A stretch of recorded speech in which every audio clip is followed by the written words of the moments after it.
Wabarakatuh, rekan-rekan mahasiswa yang saya sayangi nih, kita berjumpa lagi pada pertemuan kelas akuntansi aset di semester ini. Di pertemuan 13 ini kita akan membahas terkait dengan topik bagaimana menyusun laporan aset sesuai dengan pernyataan standar akuntansi keuangan yang berlaku. Rekan-rekan sekalian, mungkin izin saya share screen di layar teman-teman. Ini sudah terlihat. Oke, bentar. Baik. Em, Topik kita kali ini menyusun laporan aset sesuai dengan PSAK. Nah, sebenarnya rekan-rekan sekalian harusnya sudah mengenal eh, terkait apa itu yang dimaksud dengan PSAK. Ya, nanti tolong dicek kembali ya, dipahami kembali. Di PSAK atau pengenalan PSAK yang akan kita bahas kali ini adalah pengenalan PSAK 201 yang dulunya adalah PSAK 1, yaitu penyajian laporan keuangan. Nah, di sini di layar rekan-rekan sekalian terlihat bahwasannya PSAK 201 ini benar secara efektif di 2024 ya menggantikan PSAK 1 sejak 1 Januari 2024 ya. Sejak 1 Januari 2024 membawa perubahan signifikan dalam pelaporan keuangan ya. Oke. Dari struktur dan persyaratan ya di PSAK 201 mengatur struktur laporan keuangan dan persyaratan minimal yang harus dipenuhi oleh entitas yang menyusun ya. Tujuan utamanya apa? Untuk meningkatkan transparansi, konsistensi, dan keterbandingan laporan keuangan antar entitas yang ada.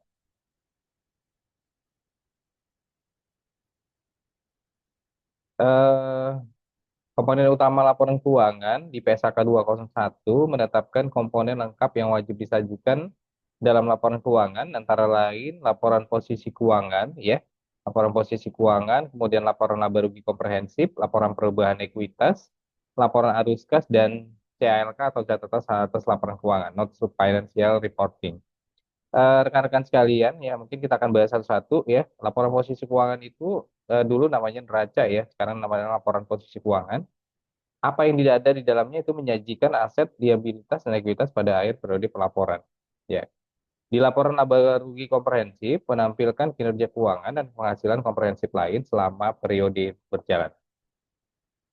Laporan perubahan ekuitas menjelaskan bahwa adanya perubahan dalam komponen ekuitas pemilik sepanjang periode. Ya.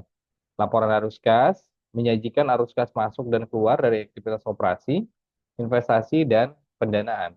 Sedangkan catatan atas laporan keuangan atau CALK memberikan penjelasan rinci kebijakan akuntansi dan adanya pengungkapan tambahan.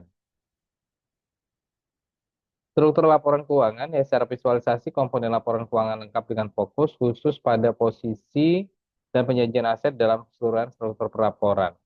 Nah, kalau kita melihat definisi dan klasifikasi aset dalam PSAK, definisi aset bisa dijelaskan adalah bahwasanya aset merupakan sumber daya yang dikendalikan oleh entitas sebagai hasil dari peristiwa masa lalu dan diharapkan memberikan manfaat ekonomi masa depan kepada entitas.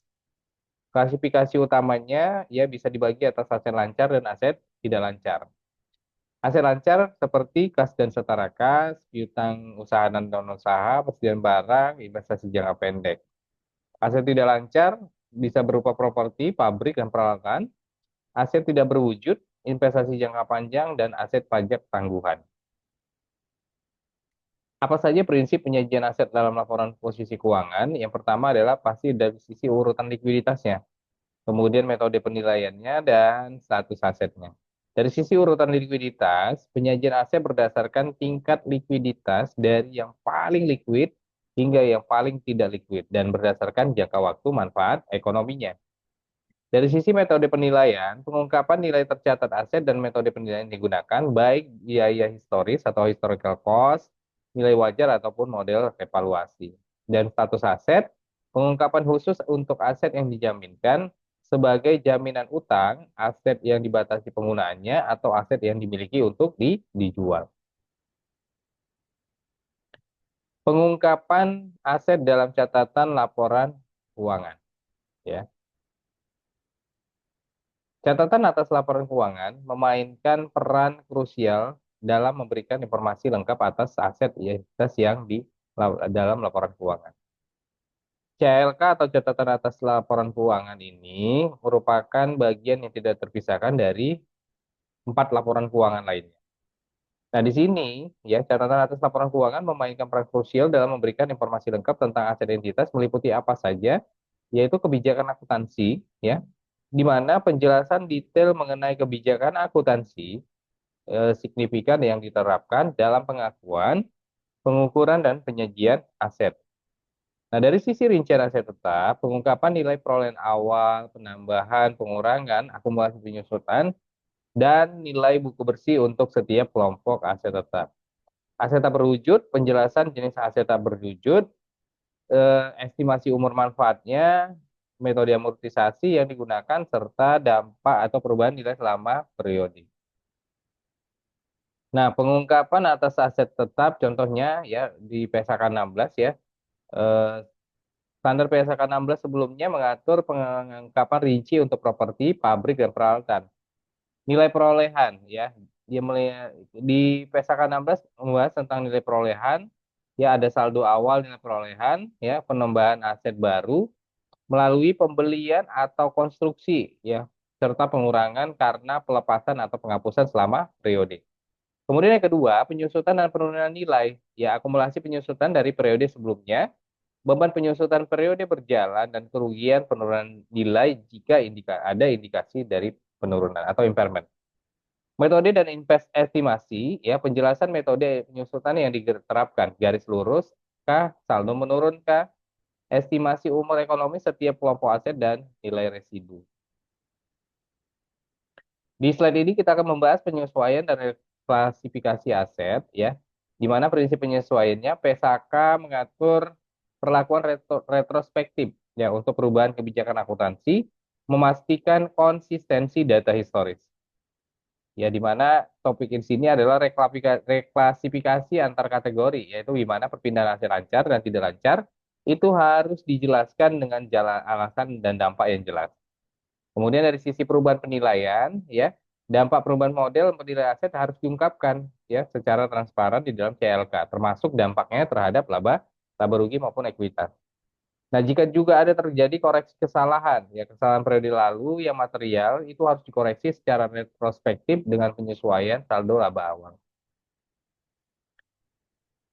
Eh, Mungkin kita akan membahas contoh studi kasus implementasi PSAK 201 di mana penyesuaian laporan posisi keuangan ya PT Indonesia Tbk ya ini contoh Dambi ya melakukan penyesuaian komprehensif laporan posisi keuangan tahun 2024 untuk memenuhi persyaratan PSAK 201 termasuk reklasifikasi dan pengelompokan ulang pos-pos aset. Di pengungkapan lengkap, ya catatan keuangan diperluas dengan pengungkapan detail untuk aset tetap, aset lancar, kebijakan akuntansi, dan asumsi signifikan yang digunakan dalam penilaian. Dari transparansi aset sewa, implementasi PSAK 73 setara IFRS 16 dengan pengakuan aset, hak guna, dan liabilitas sewa meningkatkan transparansi kewajiban jangka panjang perusahaan. Nah, pastinya Pak ada tantangan dan pasti juga ada solusi dalam melakukan penyusunan aset laporan aset. Tantangannya apa? Data kontrak sewa misalnya. Penyusunan mengumpulkan dan menganalisis seluruh kontrak sewa untuk pengakuan aset hak guna sesuai PSAK 73. Estimasi teknis ya menentukan estimasi umur manfaat dan metode penyusutan yang tepat memerlukan pertimbangan teknis dan biaya dan bisnis. Dan dari sisi konsistensi pengungkapan, menjaga konsistensi format dan detail pengungkapan antar periode dan antar entitas grup. Kalau solusi praktisnya adalah melakukan implementasi sistem manajemen kontrak terintegrasi, konsultasi dengan ahli teknis dan valuasi independen, misalnya, pengembangan template dan checklist pengungkapan standar, serta melakukan pelatihan berkala untuk tim akuntansi dan keuangan. Nah, kalau di PSAK 118, bagaimana dampaknya pada penyajian laporan keuangan, ya? PSAK 108 menggantikan PSAK 1 di revisi 2015. Nah, ini efektif per 1 Januari 2027 dengan fokus utama ya pada penyajian dan struktur laporan laba rugi dan penghasilan komprehensif lain. Pengaruhnya pada aset, standar baru ini mempengaruhi pengelompokan dan penyusunan pengungkapan aset yang terkait langsung dengan pendapatan operasi dan non-operasi, memerlukan klasifikasi yang lebih detail. Persiapan teknik transisi, perusahaan perlu memulai persiapan sejak dini, termasuk evaluasi sistem pelaporan, pelatihan tim, dan penyesuaian kebijakan akuntansi internal. Nah, kesimpulannya, kunci penyusunan laporan aset sesuai PSAK adalah pertama, pahami standar yang ada terkini. Pelajari secara mendalam klasifikasi dan definisi aset sesuai PSAK 201 dan standar terkait yang berlaku efektif. Terapkan prinsip konsistensi, manfaatkan studi kasus untuk menggunakan contoh praktis dan studi kasus sebagai panduan untuk mengatasi tantangan implementasi di lapangan. Serta siapkan sistem adaptif untuk membangun sistem dan proses bisnis yang fleksibel untuk memenuhi standar akuntansi yang terus berkembang dan berubah. Rekan-rekan mahasiswa, mungkin itu yang bisa kita bahas pada kesempatan kali ini. Kita akan ketemu lagi ya pada pertemuan dan topik berikutnya. Terima kasih atas waktunya. Assalamualaikum warahmatullahi wabarakatuh. Selamat malam.